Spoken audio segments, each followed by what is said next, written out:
An extraordinary sight to behold, a masterpiece of modern engineering docked at Station Pier. But what makes a QM2 so special? What is it about this floating city that draws the crowds from across Australia to see her? We're given extraordinary access to find out as a QM2 completes the final stage of her maiden circumnavigation of the continent. Built at a cost of $800 million, the Queen Mary 2 cuts a sleek, powerful image across Melbourne's Port Phillip Bay. Thousands come out to see her as she prepares to set sail for Sydney. More than 2,000 passengers are aboard, and at dusk she sets sail. The Queen Mary 2 may be the largest ocean liner ever to dock at Melbourne Station Pier, but she won't be the last. In fact, the number of cruise ships that are expected to call Melbourne home will double in the next cruise season. And that's because more Australians than ever are taking their holidays on cruise ships, and that's very different to the rest of the world. The modern cruise industry is now 40 years old, but when the economies of Europe and the United States struggle, the waves hit the industry hard. But on board the QM2, we're reminded of a bygone era. There's a dress code, some nights it's black tie. And while you might be inclined to think she's an ocean liner for the octogenarians, turns out the nightclub stays open until 4 a.m.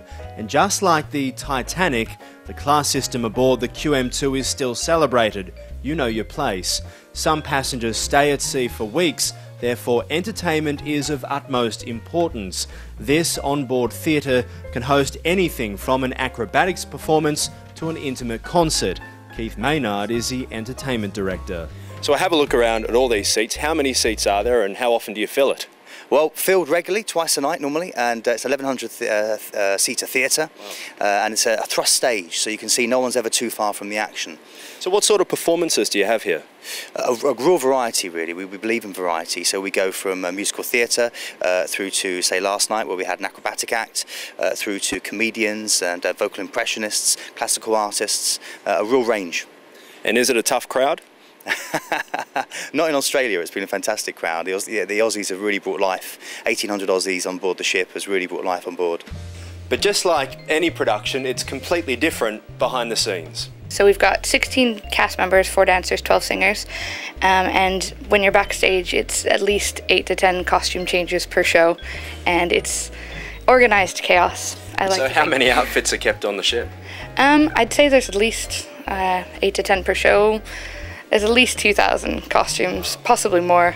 And then there's the shopping, everything from cut-price perfume to high-price watches, though one store holder admits he hasn't sold a watch in over 4 months. The QM2 may have a reputation for glamour, but no one's immune from the GFC. And so with thousands of passengers at sea any one time, the big question is, how do you feed them all? There are 10 restaurants on board the Queen Mary 2, all with 10 galleys, kitchens, just like this one.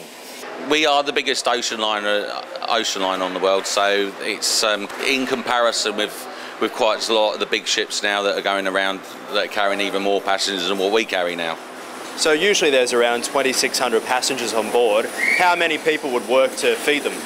There's 160 cooks on board and 80 galley utilities. They're the ones that do all the work that we don't want to do, like the washing up and the cleaning down at the end of the night.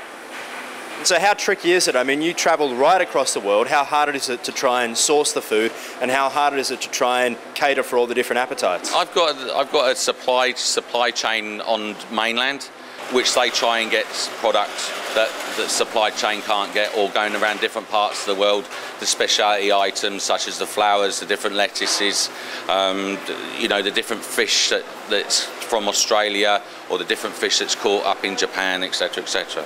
A lot of people would look at this and say, how could you have such a fresh meal if you haven't stopped at a port for a couple of days? Yeah, well, our fridges are huge, and they get kept at a constant temperature. Unlike a normal fridge at home, I can keep a constant temperature of 4 degrees all the time. So the extent of my shelf life is double that of what a normal fridge is. And of course, when people come on the Cunard cruise liners, they have a certain expectation. What is that? Opulence and being treated like royalty.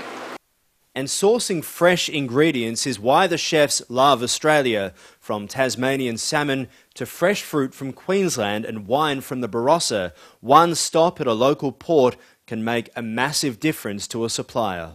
And the Access Economics report that we've had commissioned says that each time we stop and provision $1 million walks into the city. So for Fremantle, Adelaide, Melbourne, all the places we've been, the value is enormous. And the locals can tell you that too. You know, they feel it, they see people walking around. And then, after a day and a half at sea and in the dead of night, the Queen Mary 2 silently slips through the Sydney Heads and across the harbour.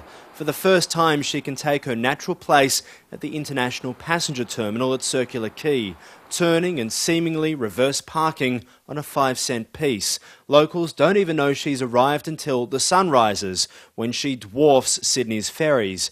And Sherry is the Chief Executive of Carnival Australia. Look, I think it's a form of holiday whose time has come. Again, you know, it was once very fashionable and it went out of fashion.